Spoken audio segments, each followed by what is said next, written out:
Shalom à tous et à toutes, bienvenue à notre rendez-vous hebdomadaire pour le Kinous à Achdout.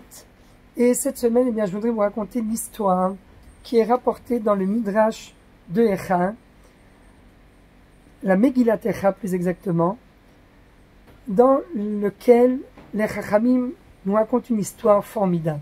Nous disent les Chachamim, au lendemain de la destruction du Beth Amikdash, Kadosh Baruch Hu s'est retiré dans le ciel.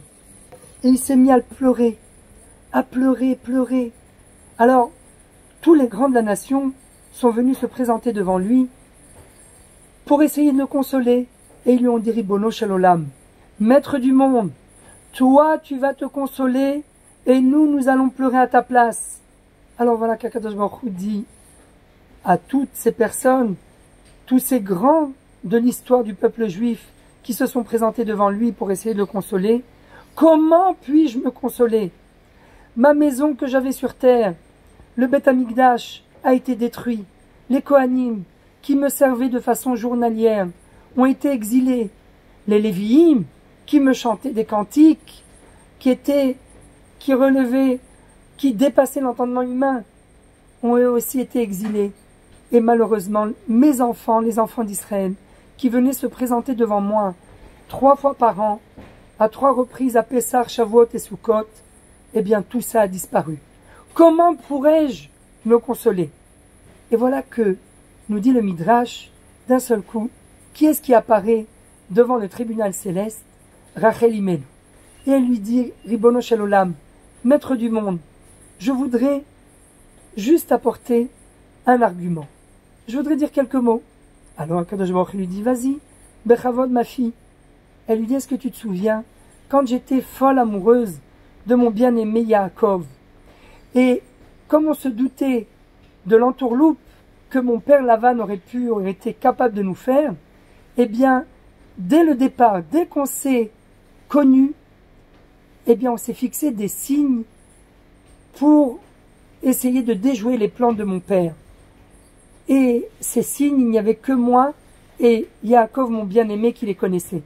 Mais voilà que, à la dernière minute, lorsque je devais me présenter sous la choupa, mon père a fait ce qu'on redoutait le plus, il a fait rentrer ma sœur Léa à ma place.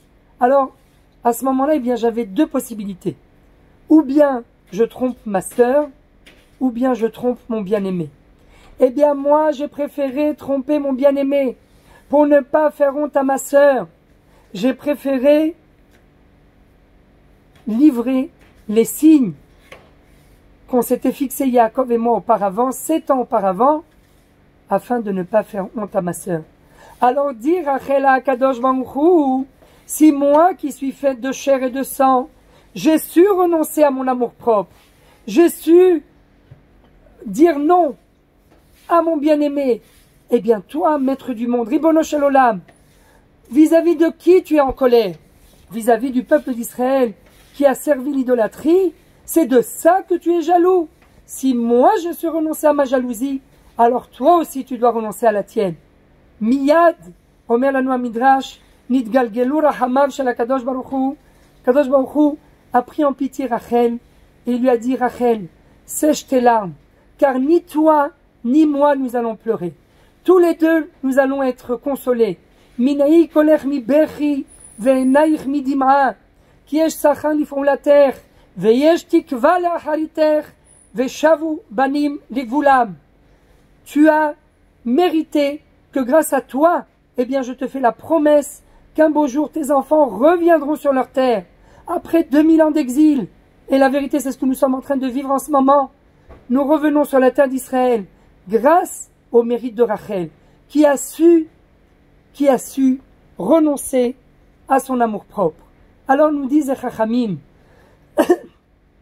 au final, chacun d'entre nous, c'est ça le message qu'on doit tirer de ce Midrash, chacun d'entre nous doit comprendre que lorsque nous nous butons à quelque chose et que ça ne passe pas, bien sûr, il faut tout faire quand on s'est fixé un but, un objectif dans la vie, il faut tout faire pour essayer d'y aboutir.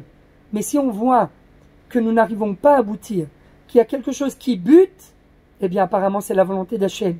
Il faut faire comme Rachel a fait. Il faut adopter son comportement, se retirer du jeu et laisser la place à Hachem pour agir. C'est ça l'un des messages de cette période des 3 semaines. Comment arriver à cette achdout? Eh bien c'est d'abord la achdout au sein de notre famille, au sein de nos proches, même si parfois c'est très difficile d'être proche de nos proches et de renoncer, mais il faut, c'est ça qu'Akadosh Baruch Hu nous demande. Et lorsqu'on est capable de renoncer, eh bien Akadosh Baruch Hu bichvodo be'atzmo, il dit, si mon fils a renoncé, eh bien moi aussi, je suis prêt à renoncer et à lui effacer toutes ses fautes, et que Be'ezrat Hashem, nous puissions très prochainement accueillir la venue du Mashiach Tzidkenu, car on pourra dire à Akadosh Baruch Hu, Ribono shel olam, maître du monde, Asinu ma shegazarta alenu, Aseata ma shivtachtanu, Vetavi lanu Mashiach Tzidkenu b'mirav yamenu, Amen ken yeh ratzon.